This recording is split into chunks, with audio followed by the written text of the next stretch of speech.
Well, well, good morning, good morning, good morning. We're quite different in height, see, so it's real easy for me to miss her if I don't go down like this. Oh boy. So today is something very exciting. Cooking with Debbie. Are you ready? Here you go. Okay, well, some of you seem to enjoy some of the paleo or keto kind of recipes. So I thought I'd show you one that's really our favorite. It's not particularly a real simple recipe. It takes a lot of steps, but it's worth it because once you make it, it'll last in your refrigerator. You can freeze it or you can put it in your refrigerator, and we have it for at least a week because you can just eat a small piece of it. If you're accustomed to eating lots and lots of sugar, this will not taste very sweet to you because it doesn't have a lot of sugar in it.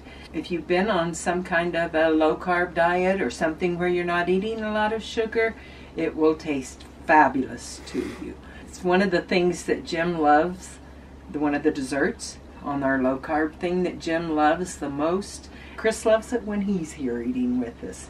So we're going to start with making the crust. It's called a Paleo chocolate pie. I actually should probably give credit where this came from, which I think it came from my son-in-law to me, but I believe my son-in-law's mother found the recipe when John was doing a paleo diet. So I think that's where the recipe came from. We just made a few little changes to it, but it's really excellent, excellent. No baking or anything involved. Okay, so we start with, it's a cup and a half. I'll put this recipe down in the bottom in the description. It's a cup and a half of almond flour that we're going to use for the crust. 1/4 teaspoon of salt, that's right. 3 tablespoons of cocoa powder. And what I use is Hershey's, which is 100% cacao, natural, unsweetened. And we're going to mix this all up together. And we're going to make the crust right here. Then the next thing we do is you take 1/4 cup of coconut oil that has not been melted. So it's at room temperature. It's solid. And you take that coconut oil and you're going to mix it with 2 tablespoons of honey. This recipe does have some honey in it, which has, of course, as you all know, some carbs in it. However, you eat very small portions of this at a time, so it's not going to be a whole lot. 2 tablespoons. And this is also, I believe that honey is one of the healthiest sugars that you can eat. This honey came directly from our bees off our property when we had bees. What you do is you mix the honey and the solid coconut together.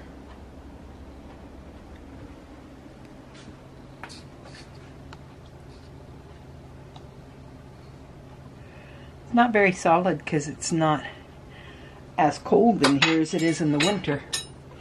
And here's our honey, which has a little honeycomb in it. It's a little bit crystallized because we don't use it very quickly anymore. And you just mix those things together.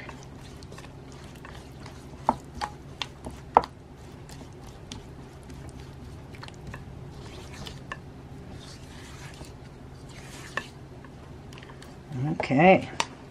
And then we're going to take this,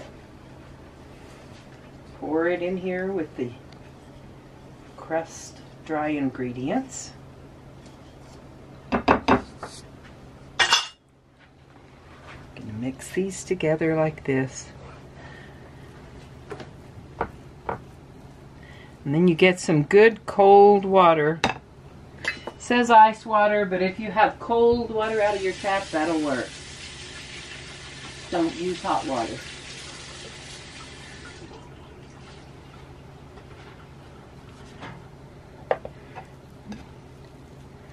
Enough to make a nice crust.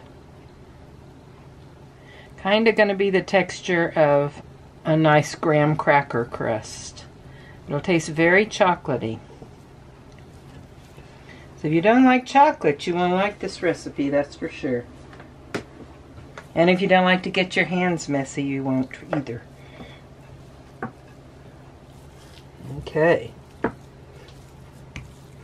Now we're just going to pat this down when we've got it all mixed up really well.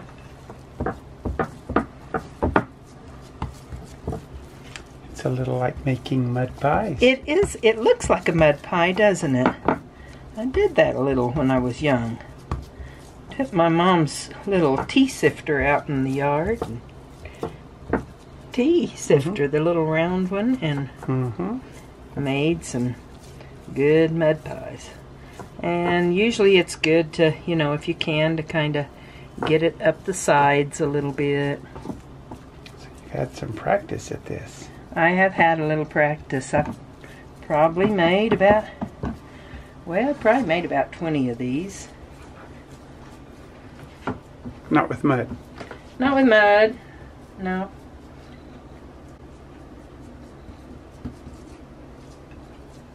There's a fly in here, and it's too early for flies, isn't it? I guess not. We had nice rain yesterday, so That was a blessing. attracts all those flies to come around, doesn't it?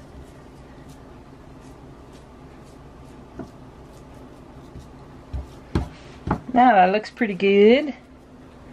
We'll set it aside. And we'll pour the filling in it when we're ready. You can stop for now and I'll wash my hands. Okay, now we're going to get to the filling.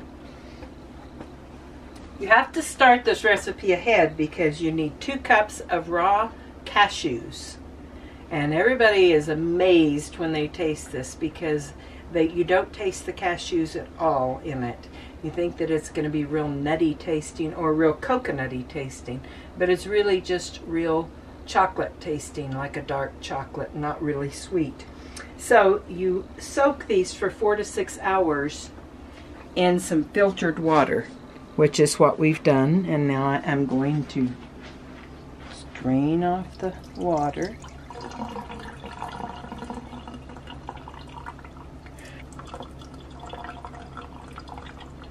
Okay.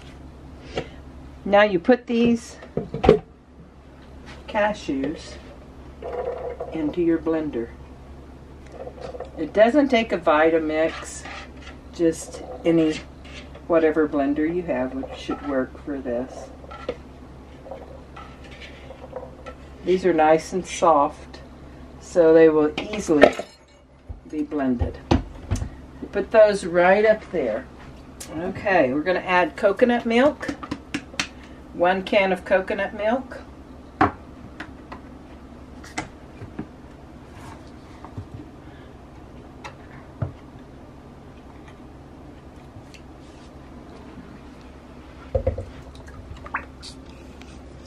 Looks good already.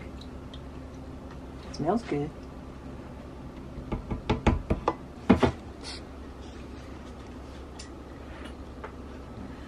Two teaspoons of vanilla, half a teaspoon of salt. It calls for half a cup of honey. The original recipe did. We changed it to 1/3 cup of honey just to cut down on the carbs a little bit, but still we wanted to use the honey to get some of that really yummy goodness flavor. And like I said, it makes a lot. The pieces that you eat of this are pretty small. Then to make sure it has enough sweetness, I add in about a teaspoon of stevia also.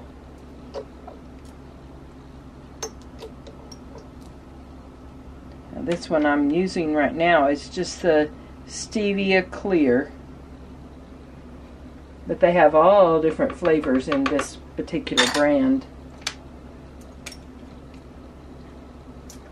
Okay, now we're going to start the blending, and I'll warn you, my blender is really loud. Oh, I didn't put in the cocoa powder. That's important.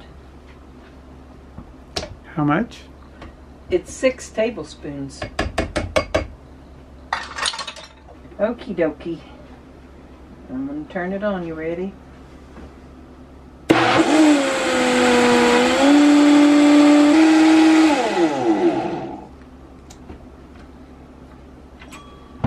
Now, you will see that it has made this really smooth, and it's going to get even smoother, but that's the start.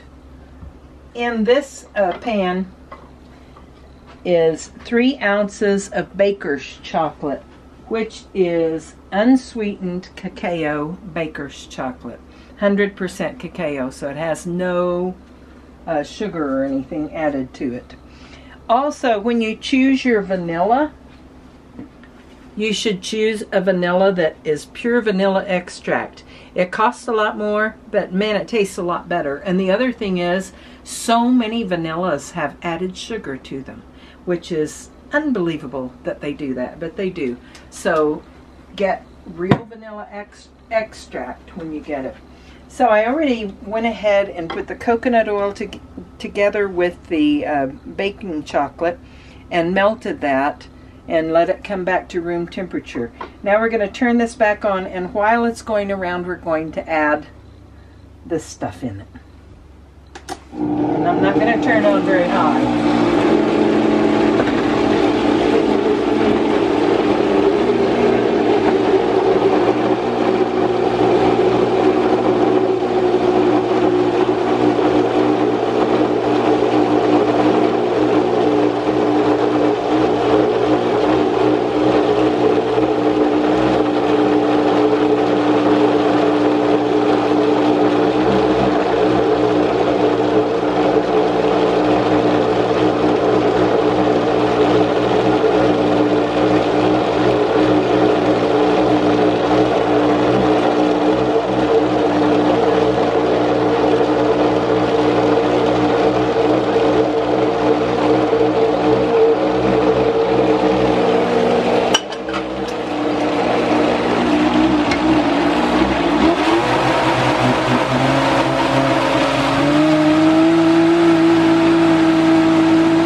See what it looks like here.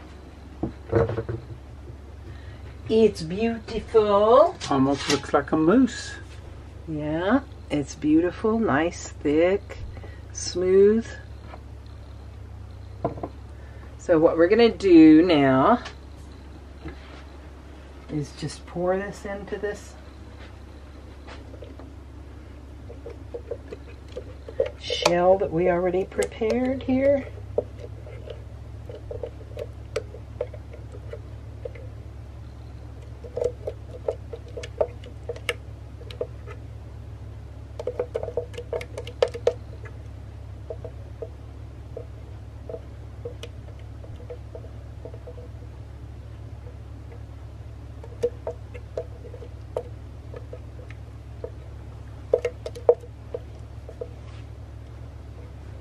There we go. Now it's all set. All we need to do is let it set in the refrigerator. Overnight is best. And like I said, this freezes well. It stays in the refrigerator well. It looks beautiful. And we will try it in the morning. We'll have a guest taster as well. So Debbie. Yes. We're going to have a taste test right now. Are you ready? We have a guest taster. Yes, we do. Oh, here's the Paleo Pie. Oh no, yeah, it's I kind of messed up on Yeah, that's okay. That's okay. Thank you though So for showing here we go. Okay, here's Chris. Hi, this everybody. the official non-biased taste test of the Look how beautiful that is. Pie. So it's always fun being here because we get a lot of work done, but I also get great food that's healthy for me. So thank you for that. You're welcome. Thank So, you. The official taste test. I actually, one of the things I look forward to coming back here is this pie. It's one of my favorites. So.